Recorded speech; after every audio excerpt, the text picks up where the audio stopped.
आप लोगों का इतना पुण्य क्षीण नहीं है कि आप परोक्ष रूप से भी प्रभु की आराधना न कर सको। ऐसा नहीं, प्रभु कहीं भी रहें, प्रभु की आराधना करने के लिए अपने पास जो पर्याय मिली है वो अपने आप में वह पर्याय, उस पर्याय की तुलना हम देव पर्याय से भी नहीं करना चाहते हैं। हालांकि देव पर्याय में रहने वाले वो देवलोग सागरोपम आयु तक वहां पर रहते हैं और सीधा वहां से विदेश क्षेत्र जाकर के प्रभु का दर्शन भी करते हैं समोषण में। इसके उपरांत भी बंधुओं, देव पर्याय में, स्वर्ग में संयम की गंध नहीं है। चारों गतियों में जो जीव हैं वे सम्यक दर्शन को उपलब्ध कर सकते हैं, प्राप्त कर सकते हैं, किंतु संयम के क्षेत्र में दो ही गति है, मुख्य रूप से मनुष्य गति है। और मनुष्य में भी भोग भूमि जो मनुष्य हैं वे संयम को अंगीकार नहीं कर सकते हैं, क्योंकि इतना पुण्य एकत्रित किया है उस पुण्य के फल को ही भोगने के लिए वहां पर वो चले जाते हैं और वहां पर कर्म करना नहीं पड़ता। षटकर्म जिसको बोलते हैं, असी मसी कृषि आदि, उनसे कोई भी उनका संबंध नहीं रहता है। कल्प वृक्षों के माध्यम से पल्योपम आयु तक वहां पर अपना जीवन व्यतीत करते हैं, सम्यक दर्शन आदि प्राप्त कर लेते हैं, किंतु संयम को धारण करने के लिए वहां पर भी वातावरण नहीं है।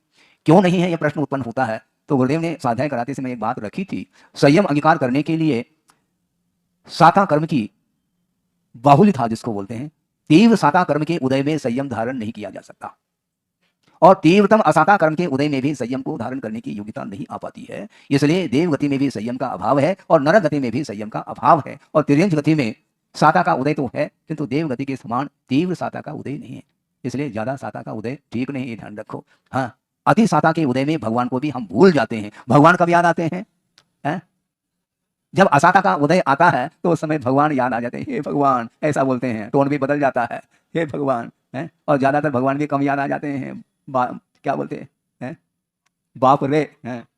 हाँ, बाप रे कहने के लिए तो कंठ है, भगवान के याद करने के लिए, उनकी पूजा आदि करने के लिए बोल नहीं निकल पाते हैं। सोचो, विचार करो, जब अस्वस्थ हो जाता है तो महाराज मंदिर नहीं जा पा रहे हैं, उठने बैठने की क्षमता नहीं है। और ठीक है, जब उठने बैठने की क्षमता थी उस समय तो घूमते रहे हैं, ये तो समस्या है। आप मॉर्निंग वॉक करते हैं, उस समय आपका क्या उद्देश्य रहता है?